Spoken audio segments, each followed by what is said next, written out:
And now a CBS 21 News Waste Watch report using taxpayer-funded resources for political purposes. And that's a crime in Pennsylvania, but some say that's exactly what public sector unions are doing with your money. CBS 21's Chris Pabst live here with more on his investigation. Chris. Well, Rob and Tanya, this is an issue that has people on both sides of the aisle motivated. Now, for decades in Pennsylvania, state unions have used a public payroll system to collect dues. But in 2010, the U.S. Supreme Court changed the rules, allowing unions to directly engage in politics. So now those dues collected publicly can be used politically. And that has ignited a battle over what is known as Paycheck Protection. It's an issue that has the unions energized. Seeing all these unions actually on the same side is exactly what statement we need to be making in this state. But the opposition is determined. We should not be using taxpayer resources to fund politics. This fight is over paycheck protection, and it works like this.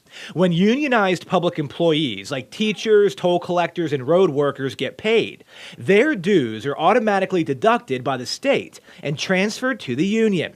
Since the payroll system is funded with taxpayer dollars and union dues are used for political purposes, a battle has ensued. I don't believe that using public assets for political purposes should be legal for anybody. Representative Brian Cutler of Lancaster has sponsored legislation to ban unions from using the payroll system.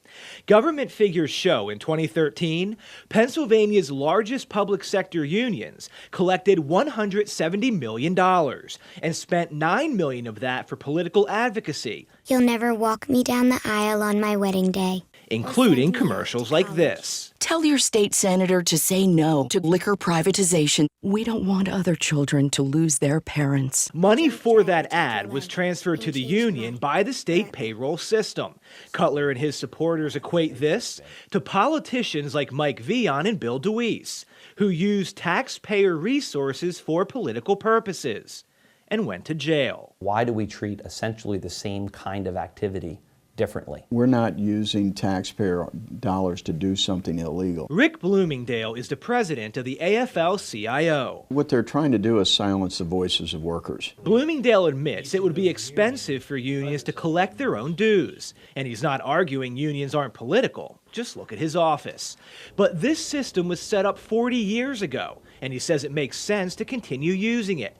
Plus, since it's all electronic, the cost to taxpayers is impossible to calculate. All the government unions are willing to pay the state for whatever those administrative fees would be. Yeah, absolutely. You've never received a bill from the state. Not a one. Why do you think that is? Because it doesn't cost anything. For me, it's not so much the monetary concern, it's really an ethical concern. This legislation just looks more like a political move. A move Harrisburg Representative Patty Kim feels lawmakers should avoid.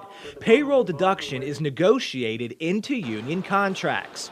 Kim says that is where this debate should stay. The unions naturally feel like they're being attacked because this is something that they can discuss and agree on behind closed doors. Nathan Benefield with the Commonwealth Foundation. It's just the, privilege that union bosses have that no other political group has. Says new laws must be passed. He points to a recent Susquehanna polling survey that showed 58% of Pennsylvania union households support the legislation.